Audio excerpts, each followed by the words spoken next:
जी, Lahore high court की अपना मंजूर शुदा जजेस की जो असामियाँ हैं वो 60 हैं और इस वक़्त जो है वो लाहौर हाई कोर्ट में जो जज वो काम कर रही हैं वो इस वक़्त 42 के करीब हैं और इस साल जो है मज़ीद उसमें जो है वो 4 जो है वो रिटायर हो जाएँगे और उनकी असामियों की बाकी तादाद जो है वो 38 रह जाएगी।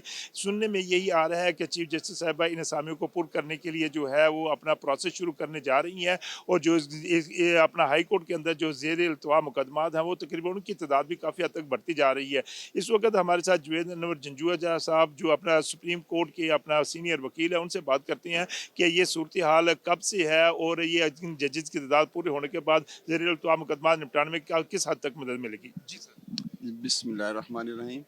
ये जो जजेस की तादाद से मुतल्लिक है ना सवाल, ये तो तारीख में मौजूद है कि आज तक कभी भी जो 60 जजेस हैं ना वो लाहौर हाई कोर्ट के अंदर कभी भी मौजूद नहीं रहे।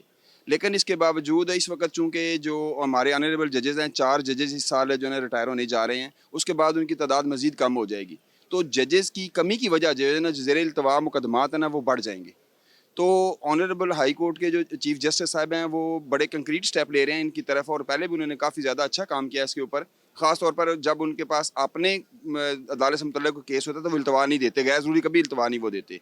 ये जुवेद अनवर जंजुआ साहब जिस अपना तफसील के साथ बता रहे थे कि आज तक इनकी तादाद पूरी तो नहीं हुई लेकिन अगर इनकी तादाद पूरी कर दी जाए तो काफ़ी हद तक जो है वो अपना मुकदमात को अपना निपटाने में आसानी भी हो सकती है और इस हवाले से बार को भी जो है वो और जो अपना वकला हजरात को भी है वो अदलिया के साथ ताउन करना होगा। अगर वकला हजरात जो है वो अपना केस की तैयारी करके बाकायदा अदालत में आते हैं तो जो गैर ज़रूरी इल्तवा मिलती हैं उसमें से काफ़ी हद तक जो है वो छुटकारा पाया जा सकता है। जी।